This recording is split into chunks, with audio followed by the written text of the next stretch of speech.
presentation lined up, so I don't want to waste too much time with our introductions, but I do want to start off with some housekeeping rules so that we all feel comfortable and confident in this next hour. So we would love for you to participate with us, and you can do that in a number of ways. You can turn your camera on if you feel called to do so. This is a safe digital space. We believe in visibility, so again, feel free to turn your cameras on, and if not, no worries. We know that digital fatigue and video fatigue are real, so no pressure there. Otherwise, feel free to utilize the chat box. You can drop any questions, any reflections. In just a few moments, I will also invite you all to drop your preferred ways of connecting so that we can use this opportunity to network and form meaningful connections here for the hour. So be looking out for that. But in the meantime, I've already asked folks to write in the chat box where they're calling from so that we can, I'm going to give a shout out here shortly so that we can see where we are in the world. So drop any questions, any reflections, any tips and tricks of your own that you want to share with the community. Please utilize the chat box. And if anyone would like to hop off of mute, just give me a cue by raising your emoji hand or writing to me privately or in the public chat, letting me know you'd like to voice a question or a reflection, and I will give you permission to do that. And if you do hop off of mute, you will be featured in our live recording as this is being recorded. And if you signed up for this chat, be looking out for a rewatch email with the link to this video that we're currently recording now, along with any resources that our guest speaker might bring up throughout the hour so that you can have easy access there in that rewatch email. Now, the last thing I'll say is we'd love for you to follow Power to Fly on socials and YouTube and subscribe to our YouTube channel as well so that you can keep up with all the great chats we've got in store. And I see we got more folks joining in slowly but surely. So hello and welcome everyone. If this is your first time joining a chat where I'm moderating, I'll just take a couple seconds to introduce myself. So I love speaking about the importance of emotional intelligence in the workplace because I feel like we have a lot of opportunity to grow there. DEI, diversity, equity, and inclusion. These are some big topics that are coming up in the past couple of years and very, very necessary. So I love to, inject that with emotional intelligence and how we can just be more mindful in the work that we're doing and how we're bringing our authentic selves to the table. So if you're interested in supporting the project that I'm working on, you can go to thepositiveforceteam.org. You can sign up for our newsletter, or I'm just happy to connect on LinkedIn as well. So feel free to find me on LinkedIn. All right, so without further ado, I'm going to pass the mic to our guest speaker who had the pleasure of interviewing last year. Steph is calling from Washington State. Let us know a little bit about yourself, how you came to learn about Power to Fly, and what you're excited to share with us today, Steph. Absolutely. Thanks so much for having me back. I presented back in September for International Update Your Resume Month, sharing a lot of resume writing tips for the new year and beyond. What I really specialize in is writing resumes, LinkedIn profiles, and helping my clients get unstuck in their job search. So I have helped hundreds of job seekers since 2014 with getting their foot in the door at companies they'd love to work for with their resumes, LinkedIn profiles, and job search plans, which we're going to be talking a lot about in today's presentation. I have been certified by the Professional Association of Resume Writers and Career Coaches since 2015. I am also an active member of the National Resume Writers Association. I regularly attend their trainings and conferences to stay top of my game. And it's also an amazing network of career service professionals that we all kind of bounce off of each other, refer work to each other. And I'll even dive into a little bit more of that later on in this presentation because it is relevant and something I definitely want to encourage you all to consider in your own career growth plans. But I am the solopreneur behind Off the Clock Resumes, and I've been open since 2014, and I absolutely love what I do. I've been following a Power to Fly for a little bit now, since before September. And again, this is the second time I've been presenting. So thank you so much for having me back. Absolutely. It's a pleasure to have you back. And I just love your experience and just the journey that you shared throughout. I won't do any spoiler alerts here because I know that you've got a lot to share. And I definitely recommend that folks rewatch that chat that we had last year. So maybe I can look for that link and drop it in the chat box so that you can reference that conversation as well. Please do. Yes. Yes, absolutely. Absolutely. Before you walk us through your beautiful presentation, I'd love for you to set the stage for us by covering some of the principal themes for today's chat. Absolutely. So, for those of you who don't know, January is Get Organized Month. I'm a big fan of themed months, as you can guess.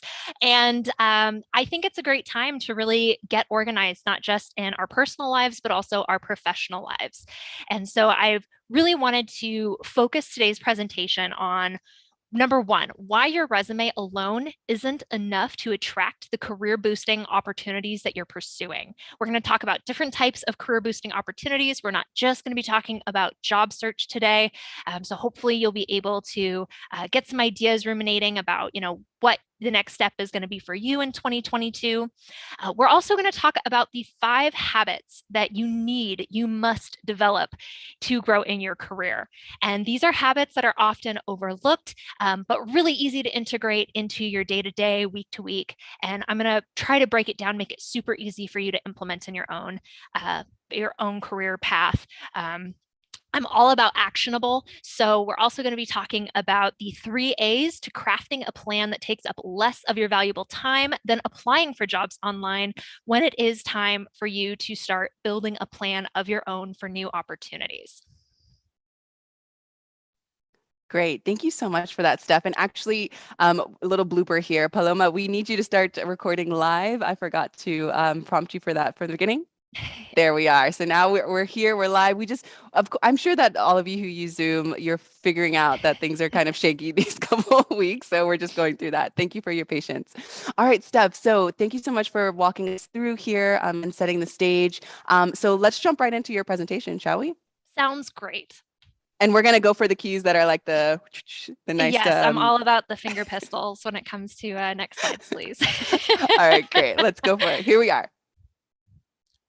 Awesome. So I want to start this whole presentation kind of gauging the room a little bit. What does career growth look like for you in the coming year? Career growth can be a very ambiguous term.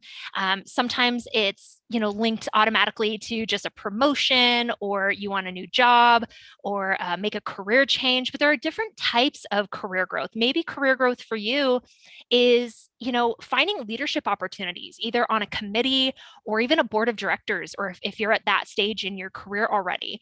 Maybe you want to look for thought leadership opportunities to gain more exposure in your field or industry. And you can do this through media placements, meaning mentions or features in those industry leading publications online or in print. There's also speaking engagements, being able to present at a conference, in an event like this, or at a symposium, something where you're able to share your expertise with others in your field or industry. And then there's also podcast interviews. This has become a really popular way to get exposure in your field or industry. And it's not very difficult for others to be able to get these interviews simply by, making some effort and making a plan towards how to land those opportunities and utilize them yourself. Now, career growth may look even not quite in a big change like that. Maybe it's just skill development. Maybe that you're looking for opportunities to boost your technical skills or your job related skills, even leadership development through joining professional associations, attending certification programs, or even mentorship opportunities. Or maybe career growth looks completely different to you. What career growth to one person may be completely different to someone else, especially in this point in time in your career journey. So I want to know, drop it in the chat. What does career growth look like to you? So we can really, focus the conversation about, what is going to be most relevant to the people who are in this training. So if you want to just drop, promotion, new job, career change, media placements, skill development, or even one of the letters, that's fine. I know Mariella is going to keep an eye out and let me know kind of what that looks like. So far we've got B and E. Okay. E, new job and career change, new job. A and B, new job, keep them coming, but that's what we got so far, Okay, Steph. great. The reason I want to start off with this is we really can't create an effective plan without first establishing what that clear goal is in mind for you. So I know one of the initial questions that was asked was, does a plan change based on your career growth goal? Of course, it's going to change. There's going to be different habits that are going to be more important for your particular goal to emphasize, and a different approach for different career goals. So we're going to talk about a little bit of everything during this presentation. Hopefully I don't miss any of you as far as your interests in what career growth looks like for you in 2022. Next slide, please. Awesome. And I'm going to toggle to the next slide, but I just want to use this as an opportunity, since folks are already dropping in the chat box. Yeah. Use this moment to promote yourself by putting your preferred ways of connecting in the chat box. So whether that be your LinkedIn or your websites or any projects that you're excited to share, would love to have you all use this opportunity to network amongst yourselves. And then maybe, Steph can drop some tips on how to, support each other in that realm as well. So you have full Absolutely. permission to use the chat box to promote yourself right now. Awesome. So I want to start by talking about the competition landscape. Now, I'm going to drop a bunch of statistics on you. Don't be overwhelmed. They all have a point here. First and foremost being that those who are pursuing different career boosting opportunities are going to have different points in their career journey as well. So according to iHire's online state of recruiting report for 2021, 41% of those who are unemployed and actively searching are part of the competition that you're going to be facing in these different opportunities. But even more so than those who are unemployed and actively seeking, you've got over or about 48% of those currently employed that are either actively searching or simply open to new opportunities. So they may not be, posting or applying to jobs online, but they are keeping their eyes open for very similar opportunities that you may be pursuing. Now, according to LinkedIn, 70% of the global workforce are open to new opportunities or passively searching. And we know now with the commonality of remote work that really expands the competition quite a bit. In fact, 58.6% of the total US workforce are remote workers right now. And 50% of employed Americans intend to make career changes. Now, out of that 50%, 41% are seeking flexible or remote work. And 33% of that 50% are interested in changing industries. So now we're expanding that competition landscape even more. Now, I love throwing in the statistic from CareerArc. 87% of employers prefer employee referrals when recruiting.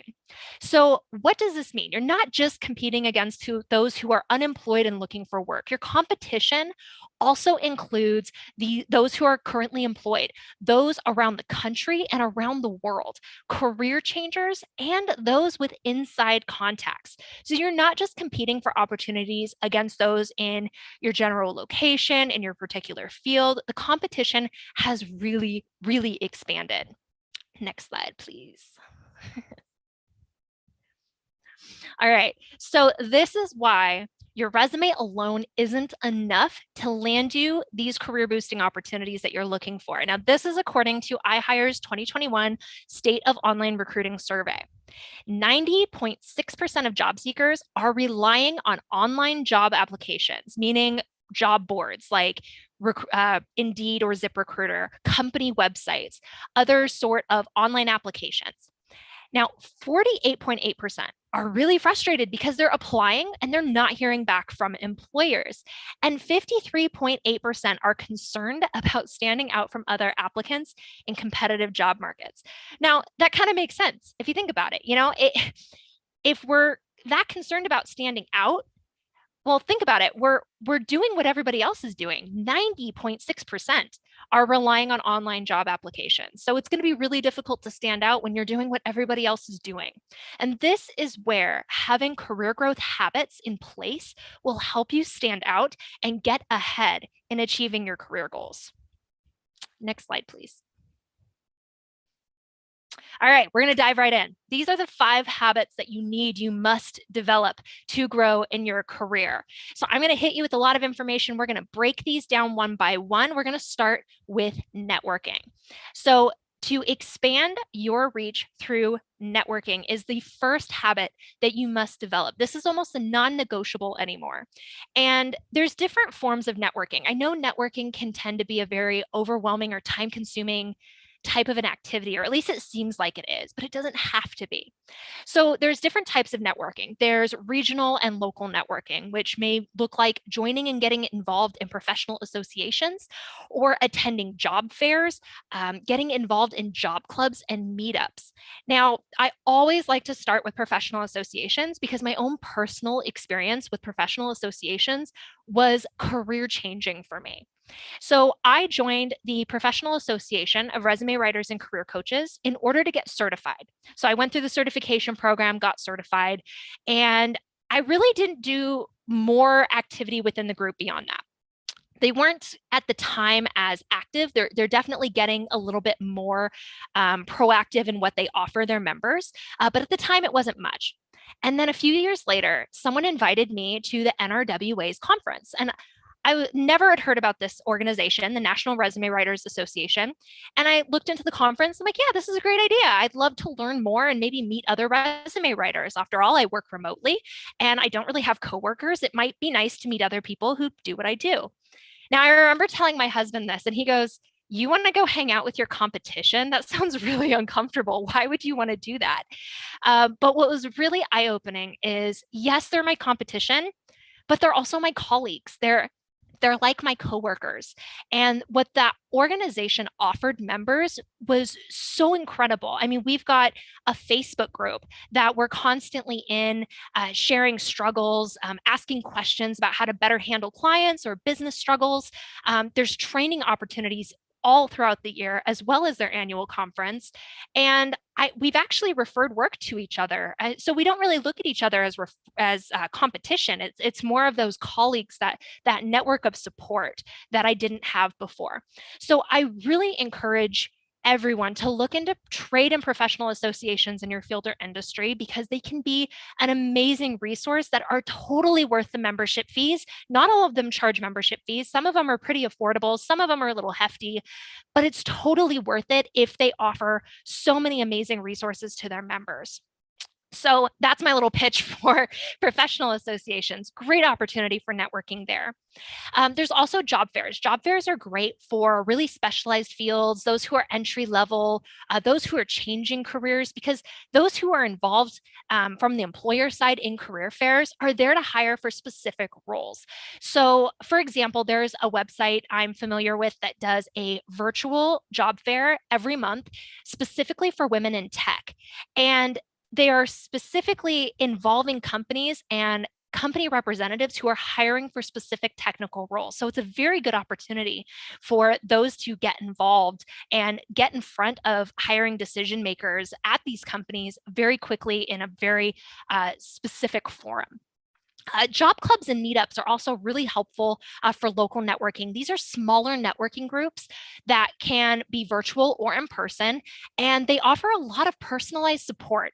I know a lot of them do practice interviewing. They do a lot of like resume reviews, and then also sharing job leads. It can be a really good opportunity if you want that extra support.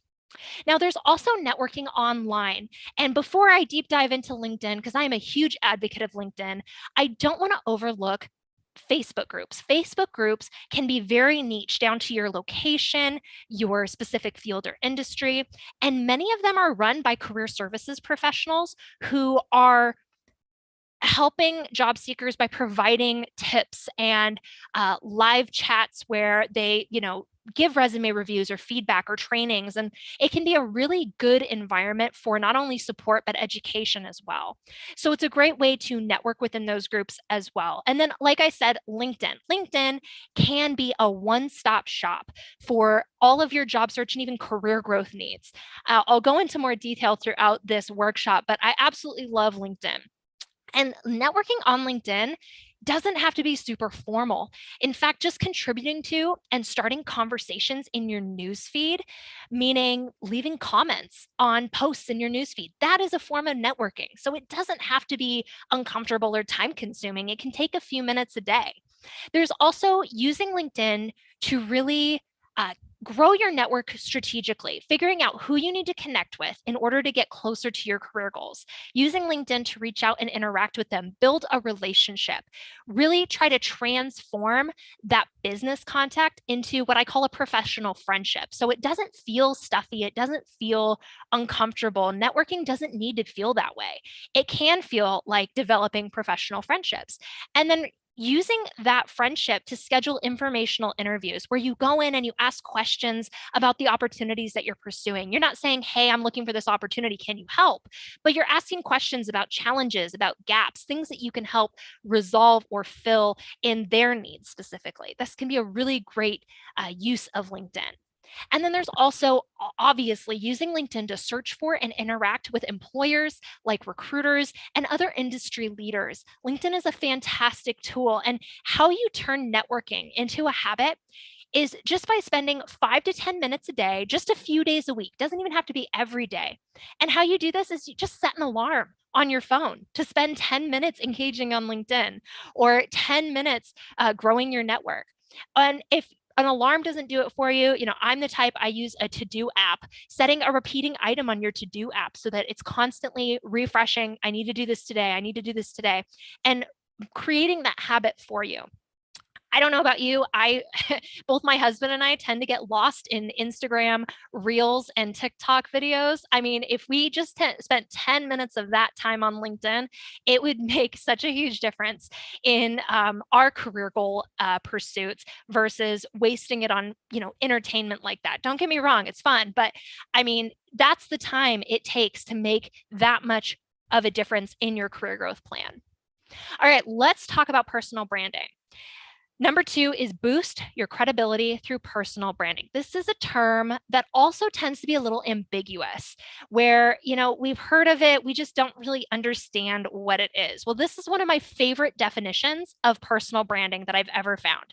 It is the conscious and intentional effort to create and influence public perception of an individual by positioning them as an authority in their industry, elevating their credibility, and differentiating them from their competition to ultimately advance their career, increase their circle of influence, and have a larger impact. So again, it's intentional, it's conscious effort that you're making to establish yourself as an authority or elevate your credibility and differentiate yourself from others. All right, so how do we put this into practice? Because again, it seems a little ambiguous. Start by asking, what are 3 to 4 things that you want to be known for? These can be areas of expertise. These can be results that you can generate. These can be causes that you're passionate about. So it doesn't have to be all professional. You can integrate a little bit of personal passions in there as well. But just the 3 to 4 things you want to be known for. So me, for example, my areas of expertise, resume writing, LinkedIn, and job search planning. All right, so then what does that look like as far as results? Because we can kind of flesh it out a little bit more as far as results go. Getting resumes through applicant tracking systems, using LinkedIn to get in front of recruiters at the companies you'd love to work for, getting your foot in the door at the companies you'd love to work for using other job search strategies. Those are some of the results that I could say are my areas that I want to be best known for, what my personal brand is all about. Then you need to ask yourself, how can you best share your expertise and insights in these areas with others? So let's start at a very simple, easy to implement way to do this: social media posts. You can spend maybe 15 minutes once a week scheduling 2 to 3 posts per week that share your expertise and insights to others, either on LinkedIn, in those Facebook groups, other social media sites. That would be a really easy way to implement this, something that's very tangible and actionable that you could do right away. Now, if you want to kind of up level, there's also blogging, and you don't need to pay for a website to start blogging. LinkedIn has the ability to, for anyone, even on those on a free plan, to start publishing articles and sharing them with your network on LinkedIn. And you can even cross-post them from LinkedIn to other social media sites. So that's a great way to start blogging and providing a little bit more in-depth expertise, tips, tricks, insights. And then let's say maybe you're not all about writing. You want to avoid that as much as you can. Well, there's video. You can create videos for, Instagram or even LinkedIn. You don't have to go live to share video on LinkedIn. Or even better, start a YouTube channel and then you can cross post those videos across other social media sites. Or if video is not your thing either, starting a podcast has never been easier. So there's other ways you can share your expertise, something that's going to be more comfortable for you, something that's going to match your personality better. I know as a business owner, I'm an introvert, but I still try to do video from time to time, even though it's not my forte. But it's a great source of information that you can transcribe and then share in social media posts and so on. Now, the last question you need to ask is, what stories can you share to connect with others on a personal level while solving a common problem? So it's not enough to just share tips, but really connecting with people is what helps you establish yourself as that authority with credibility and making it relatable. So stories may look like, giving tips, but using a scenario that you've seen for yourself and seen as maybe not for yourself, but from someone else, those types of scenarios. You can integrate that into, the tips that you share, or using a customer success story as a way to showcase what you can do for someone else. Using those stories is really what's going to help you elevate your credibility there. And I do see a couple of people asking if there's additional slides. Right now, there's not. I'm just using this one slide and sharing my notes. So you may need to rewatch this to grab some of the information I'm sharing, but I don't have additional slides. I do apologize. This would have been a very, very long presentation with additional slides. So anyway, those are the first two habits we talked about. And again, to make boosting your credibility a little bit more actionable with personal branding, like I said, setting aside 15 minutes to schedule out posts using free tools. Facebook, you can schedule out posts for free. You don't need any special tools. LinkedIn, yeah, you would need a special tool to hook up your LinkedIn profile to, but many of them have free accounts such as Buffer, Agora Pulse. There's definitely tools out there available to anyone, not just a marketer, but anyone can use these tools for free to schedule out posts on social media. All right, so I just covered those two. Do you want me to dive into number 3, or do we have some questions about the first two that I can answer? So if you have any questions from the first two, that Steph dove in deep there, I really appreciate that as well. And yes, if anyone needs to rewatch to take notes and open up several tabs and do a vision board and research, I definitely recommend doing that as well. But let us know if you have any questions. Just drop them in the chat, or you can raise your emoji hand, or let me know you'd like to hop off mute. And until people do that, I would say continue on to the next one, Steph. That's fine. The next one is a little shorter. I know those two I take up a lot of information on because I think they're extremely important no matter what your career goals are. And so I want to make those as actionable and implementable as possible. But when it comes to number 3, targeting companies rather than positions, this is a common mistake that I see job seekers make. And not just job seekers, but even targeting, board leadership positions, even targeting, specific media opportunities as well. This can relate, but I am going to take kind of a job seeker's approach to this one. And the reason why it's easy to dive into your job search looking for your job title or looking for a specific role. But job satisfaction and career fulfillment really comes from the work environment, not necessarily the job responsibilities. So it's really important. I was just advising someone the other day who was really concerned about, finding toxic work environments. She's had this really bad luck with these toxic work environments. And a big part of that is stop targeting positions, start targeting these companies instead. So what does that look like? Well, first you need to narrow down what your ideal employer looks like. So you want to take into consideration their size, their location, their values, their culture, their mission. Make sure that these things align with your expectations for your next role and also your values. I know that size seems like a weird one, but the size can really impact the type of culture. If it's a smaller family-owned business versus a large organization, the opportunities for you might be different and the environment might be different. So you really need to take these into consideration. Next, you want to connect with and learn from their employees. Now, this is where, again, LinkedIn is fantastic for this because you can really get to the nitty gritty of finding people who work in the organizations that you're interested in being a part of. And you can get down to specific areas, job titles, industries. You can get really specific and then reaching out to them and learning from them, not saying, hey, I'm looking for a job, can you help me? But I would love to work for a company like yours. I'm curious what your experience has been at the organization that you work at. Learning from them, starting a very casual conversation. And that can give you a lot of insight into whether or not that organization is a good fit for your career goals. And more than anything, really genuinely investing your interest and your time in solving their problems. Meaning, like I said, you don't go into it saying, hey, can you review my resume and tell me if there's any roles that would be a good fit for me? You're saying, hey, I'm really interested in working at an organization like yours. I'm doing some research and I'm curious what sort of challenges your teams are dealing with in the next 6 months to a year. I'm trying to see if I need to fill in some skills gaps. And I'd love some insight as to some of the challenges that you're looking to resolve in the upcoming year. That is a far more effective approach than going into it wanting to take. You got to give a little and really start that relationship and build that conversation up first before you go in asking for anything.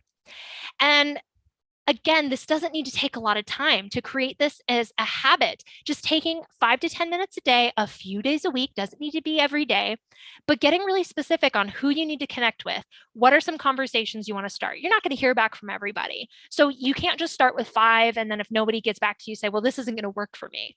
You got to continually build up and work on this to start getting responses, get introductions to other people who might be better for you to talk to. You can do this on LinkedIn. You can do this in Facebook groups. You can do this by email. There's a lot of different ways to utilize targeting companies rather than positions. All right, did we have any questions about the first couple that I've gone over, or do you want me to continue? You can continue. I don't have any questions. Amy is actually putting one of your recommendations into practice. She says, I'm looking to use my Italian language with my love of horses, and I found a company, Prestige Saddle Maker from Italy. I'll be contacting them to see if they need support within their company. So basically, instead of looking for the role, she's looking for the company that applies to her, Fantastic. Desires. Fantastic. And sometimes this is a really great approach if you have no idea what your ideal next role is. Starting at the company level, saying, these are my skill sets. Well, not right away. Don't dive into it right away, but starting conversations within companies that you're really excited about, and then saying, well, I don't know if there's a role out there that would be a good fit for me. These are my areas of expertise. You might get referred to a role. That's a great way to become one of those employee referrals, simply through this form of networking and this form of targeting your job search. All right, so let's talk about following up consistently. This is an area of contention for a lot of people. We tend to not follow up at all or follow up once and then just kind of let whatever happens. I have seen that tracking and utilizing multiple methods of communication to follow up on professional development opportunities, leadership opportunities, network events, job applications, and interviews is far more effective, and it helps you take control back of the process. You don't need to be annoying, but spreading out your follow-up and utilizing different modes of communication can really help you get results and see some traction in the efforts that you're making. And again, 5 to 10 minutes a day, a few days a week, but really tracking who I need to follow up with. I need to follow up on this day. This is how I'm going to follow up. And what I mean by different methods of communication is you can follow up passively with LinkedIn. What I mean by that is connect with the person if you haven't already, and comment on one of their posts, something completely irrelevant or not related to what you're following up for, just to remind them you're still there. That is a passive form of following up and staying top of mind. But then there's also more actively by LinkedIn, sending them a personal message or by email or even by phone to follow up on opportunities and say, hey, I just wanted to check in and see how things are moving forward with this. I know right now some hiring processes are getting really delayed. They're sometimes even being put on pause. It's not even the recruiter's fault or the interviewer's fault. It's just they can't move forward. They can't give you an answer. Staying top of mind, sharing an article with them that you think would be helpful based on a conversation that you had previously. That's a form of passively following up, staying top of mind. So definitely utilizing multiple methods over the course of several weeks and keeping track of your efforts so that you're holding yourself accountable. That will show you so much more traction in moving towards achieving the career goals that you're working on. And this applies to every career goal. If you're not following up on professional development opportunities, for example, your boss told you there'd be opportunity for you to get some leadership development training. Follow up with him and make sure that that happens for you. Don't just leave it up to chance. Following up is going to help you get that traction. All right, I'm going to take a drink of water before we move on to number 5. Yes, you deserve it. Ooh, I know. I get a lot of information to share here, so had to take a quick water break. All right, positioning yourself as the best fit with your resume and LinkedIn profile. Notice this is not just update your resume or LinkedIn profile. This is position yourself as the best fit. So resumes and LinkedIn profiles are often poorly utilized because it's a document of what you do on a typical day, week, or month. Instead, you need to focus on the problems that you can solve rather than the skills and experience you offer. Now, this may be a completely counterintuitive thought to you. You may be thinking, well, my resume is about me. It is supposed to be about my skills and experience. But it's all about reframing your background to meet the needs of the recruiter or hiring decision maker that is trying to fill a role or trying to fill an opportunity. So how do you do that? One more sip of water here. All right. The first thing you need to ask yourself, what are the goals of this role? Not what are the desired skills and abilities? What education do I need? What are the goals of the role? In job postings, these are often statements that start with the word to. They won't be, a complete statement. It'll be in the middle of a statement and something along the lines of you need to do X, Y, and Z to enhance brand awareness, to improve operations. It's going to have some sort of goal that is separate from what those skills and abilities are. Then you need to think about how you have achieved similar goals in the past and what resulted. So this is where those experience, skills, and achievements get trimmed down and really hyper-focused on what their needs are versus what you've done.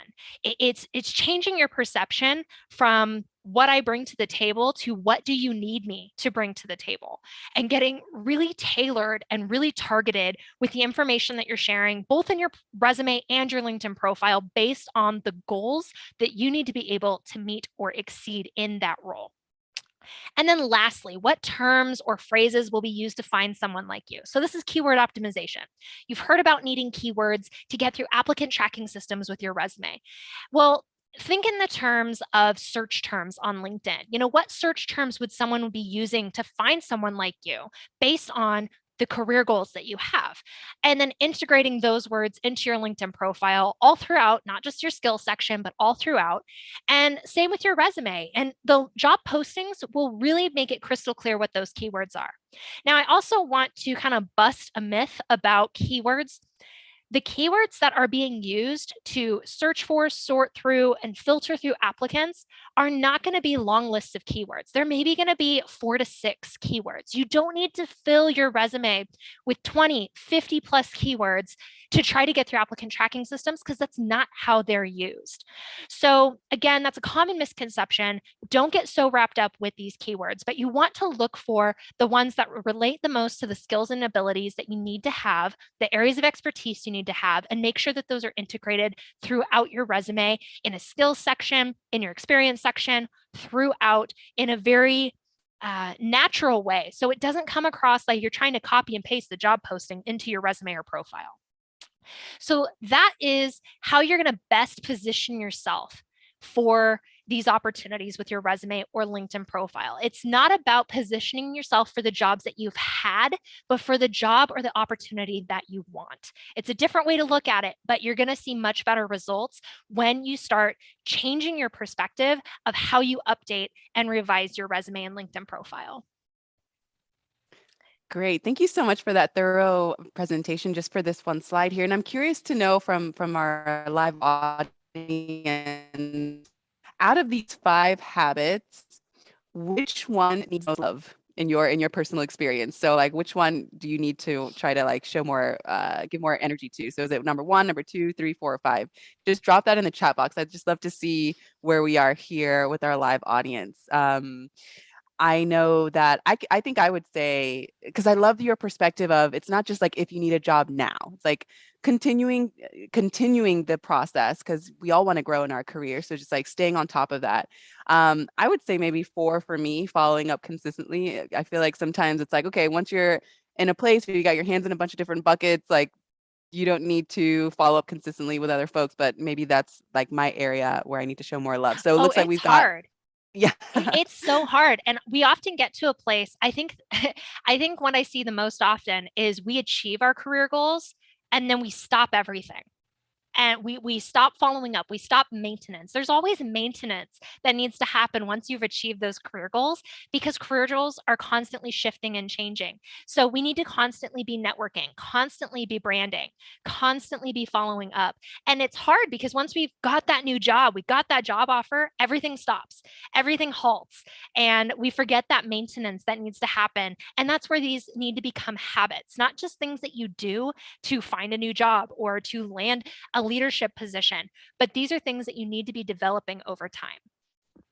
Great, great. Thank you for that call out. So I'm just going to highlight what folks are dropping in the chat. So it looks like we've got every number here that's being called out here. So we got 1, 2, one person writes 1, 2, and 5. Someone else 2 and 5. Someone else 1, 3, and 4. Someone else 1, 2, and 5 the most, but I think I could improve in all areas. Someone else 1, 2, and 5. Someone writes number 5. I find it so hard to present my life's experience according to their needs in a piece of paper or one document online. Someone else 2 and 4. Someone else, I need to do 4 more often, but it's not always easy to find out who to follow up with. So would you like to comment on these reflection stuff? Yeah, absolutely. It's not uncommon. In fact, most of these habits are things that I share with others, and they're like, oh, no wonder I'm not getting traction. I only do this. I only do one thing. And it may seem overwhelming, but really trying to integrate, I tried to make this, 5 to 10 minutes a couple days a week isn't that overwhelming. So trying to integrate these in and put them into practice is something that is going to take intention and it's going to take effort, but you're just going to see so much more results in, you know, even these career boosting opportunities being attracted to you like a magnet. You'll find that at some point you're not even pursuing them anymore. They're just finding you because of the efforts that you're doing in these areas. And that's what we want, less work on our end. Now, I know I have a couple more things I want to go over. And I know we have some questions. So I would like to just kind of really quickly go through the next couple slides and then take questions at the end. Is that okay? Absolutely. Fantastic. So let's put this into practice. The 3 A's to crafting a career growth plan. So you need a plan that is actionable, meaning it needs to have clear steps that move you toward an end goal. That's why we started with, what does career growth look like to you? What is that end goal? So we can create those clear steps that move you toward that. It needs to be accountable, meaning you need to be able to set yourself clear deadlines so you don't get stuck or stay stuck. You need to be able to have something that holds you accountable so that your career goals, maybe you're thinking, I want to be able to achieve this in 6 months. Well, you need to break that down and set deadlines so you can actually make that happen in 6 months. It also needs to be accessible, meaning easy to find and top of mind. This is where having a planner, a to-do app, something you can break down projects into smaller steps can be really helpful. Next slide, please. So I want to circle back really quick to career growth in 2022 and what that looks like for you and how we can put this into practice. So first, let's say you're pursuing a promotion. That may look like or a career growth plan for you may include some internal recruiter outreach, some personal branding, and then resume and LinkedIn profile positioning. Again, for a new job or a career change, you're probably going to need to do a little bit more effort, which may look like external and internal recruiter outreach. Your plan may include some professional association networking or job fairs. It may include personal branding and resume and LinkedIn profile positioning. Quite a bit. Hold on one second. That was my robot vacuum cleaner coming to do some work. I'm going to put it away. Sorry about that. All right, so we've got committee or board leadership. So say you're comfortable in the role you're in now, but you want to find leadership opportunities. That plan for that career goal may involve some professional association networking, some local networking, especially if you want to be in an organization. And no, I did not say robot dog, my robot vacuum cleaner, I promise. Sorry about that. All right, so personal branding and LinkedIn and resume positioning. You'll see a common thread here. Personal branding is extremely important. Networking, extremely important. Something we need to make a habit in our career growth long-term. Also, for those of you looking for exposure in your field or industry, I just put networking because there's a lot of different types of networking you can do. LinkedIn is a great source for finding media or I don't want to say journalists, but those who work in the media who are looking for guest speakers or those who are looking to feature or interview people for their publications. Great source to do that. But you can also find those opportunities in other forms of networking. And then again, personal branding, establishing yourself as an authority who has something to say in these areas. These are all really important aspects of a career growth plan for these different areas that you definitely want to consider when you're building out your plan for these different goals. Now, to recap, your plan needs to be actionable, accountable, accessible, meaning you need to set an end goal, break down the steps that you need to take, and set deadlines for each step to achieve your goal within your desired time frame. And you also need to keep that plan easy to access and top of mind. Now, for those of you who find this overwhelming or have no idea where to start, relax. I have already created step-by-step plans for many of the strategies that we've talked about today. Next slide, please. All right, so like I said, I have created step-by-step, actionable, accountable, accessible plans for recruiter outreach, trade and professional association networking, job club and local networking, job fairs, personal branding, employer targeting, and following up. And not only do I have all these plans assembled, but they are currently bundled in my Career Boost bundle, which also includes my LinkedIn Works course and Resume Rescue workshop.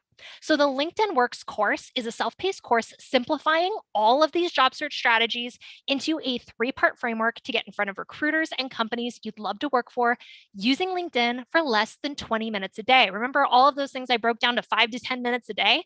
With LinkedIn, you can do it all in one place, but there are other options as well within the plans. You don't have to use LinkedIn to get some traction out of these plans that I've assembled. Now, I've also bundled some bonuses that you can't get anywhere else with the LinkedIn Works course, including templates for sending connection requests to make networking that much easier for you. I've got different brand boosting and career boosting post prompts and video ideas for your personal brand. I've also added some advanced search hacks for how to find and interact with recruiters on LinkedIn. And then I also have the Resume Rescue workshop in the Career Boost bundle, which is a proven resume writing system for aligning your career story with what recruiters and hiring decision makers want to see. So this workshop includes easy fill-in-the-blank templates for different career levels. It includes worksheets that help you work your way through a self-paced workshop. And it also includes a free resume review when you finish, where I will personally give you feedback on your new resume. I'll even make some minor edits to polish it up for you. And that's included with the Resume Rescue workshop. Now, one of the bonuses that is really awesome, and you cannot get it anywhere else, is my cover letter video training. I even threw in when and how to write cover letters that employers read and love. These this training really walks you through how to not just regurgitate what's already on your resume, but craft a cover letter that is not only read, but lands interviews. So you get a whole lot in the Career Boost bundle. It's over a $1,200 value. And right now, and at least through the end of the month, it is $297 at offtheclockresumes.com/CBB. So if you have any questions, I'd be happy to answer those. On the next slide, I've also posted my where to find me on social media, how to follow and connect with me. I'm on Instagram, Facebook, LinkedIn. I've added my LinkedIn URL here. You can find me at Steph Cartwright CPRW. Please add a note when you send me the connection request to let me know that you found me and are reaching out to me because of this Power to Fly training.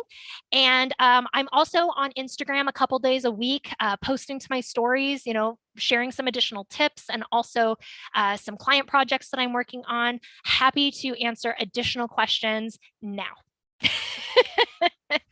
Awesome. Well, let's go with this first question here that Amy has dropped in the chat. Other than the resume review, can we talk to you during the process? So there is a chat feature within the course where I am monitoring it throughout the day. If you have questions to drop in, and others may even join in and add some comments. There actually used to be more engagement in it. I had updated my website, so the previous comments are not there right now, but that is one method. It is a self-paced course. It is not a one-on-one service. So outside of the resume review where I give feedback, I'm happy to discuss by email, but that's the most hands-on I tend to get within the resume rescue workshop. Great. Thank you for that. All right, so we've got about 8 minutes left. Does anyone want to drop any questions in the chat? Otherwise, I can reference some previously submitted questions. So feel free to drop any questions in the chat. I'll be looking out for that. And otherwise, let's tackle this question here that I think would be interesting to segue into. What is the best way to work on self-confidence when making a drastic career transition?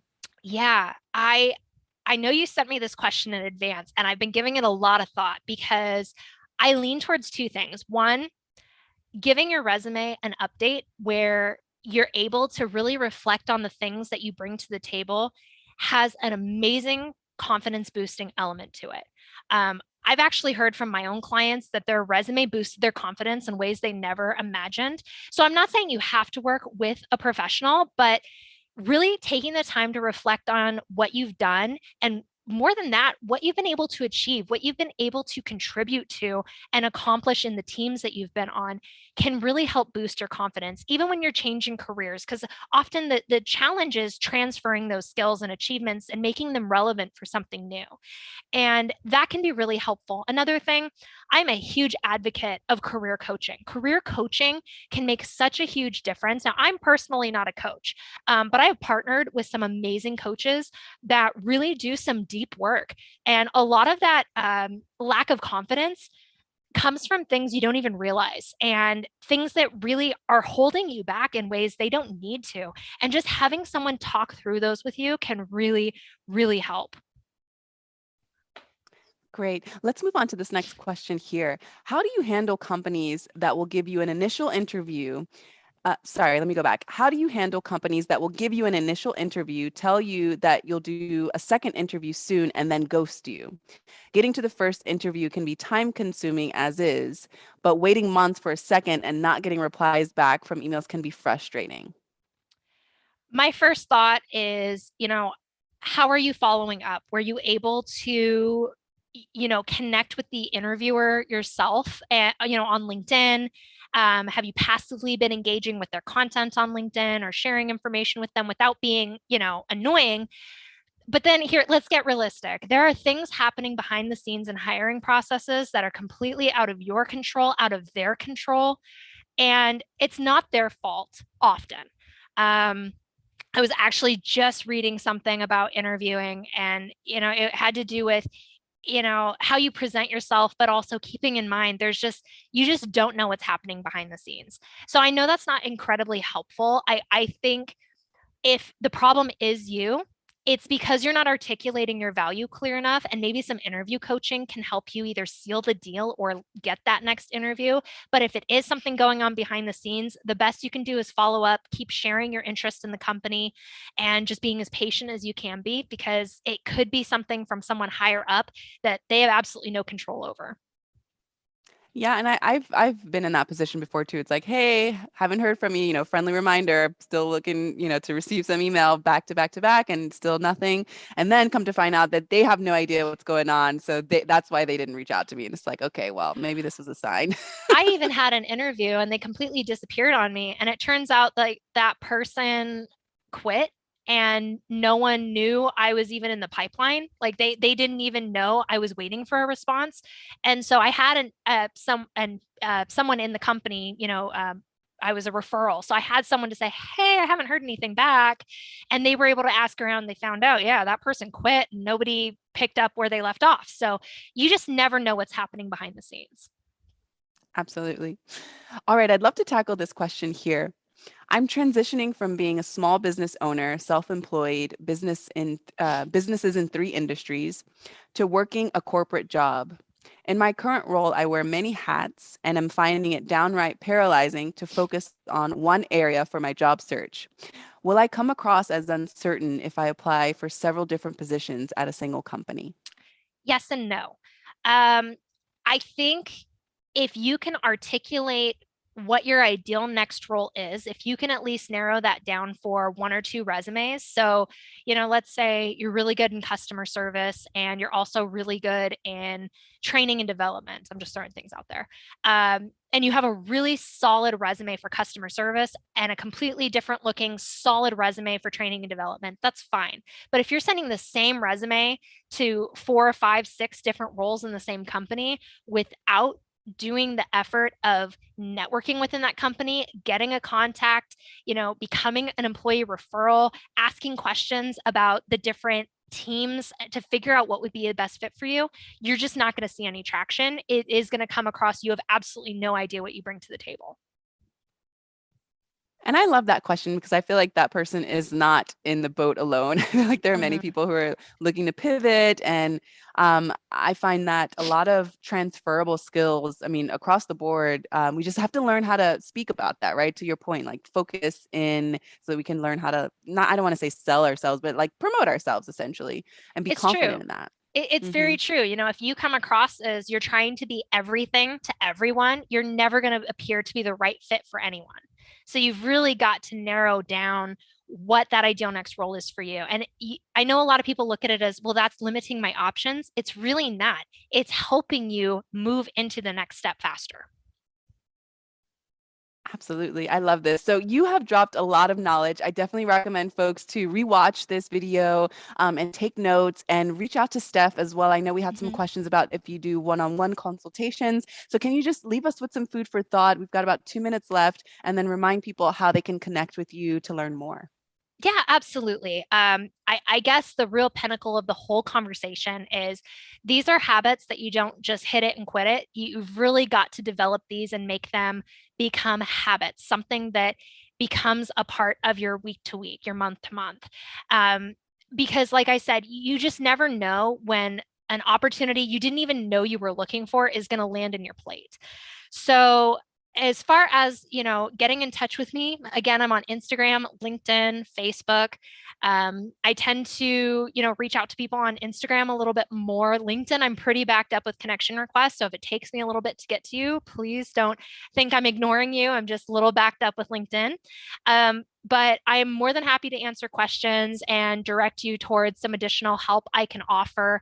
As far as working one-on-one with me, this tends to be my busiest time of year. So I tend to be booked out several weeks out. And I do just stick to what I do best, which is resumes and LinkedIn. I'm not a career coach, but I'm happy to refer you to a coach who will probably be able to help you move forward in your career path that much faster. But yeah, feel free to reach out.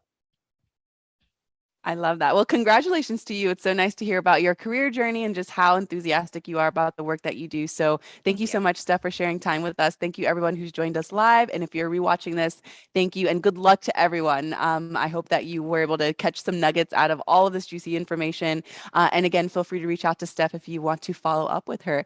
Enjoy the rest of your day, everyone. We'll see you later.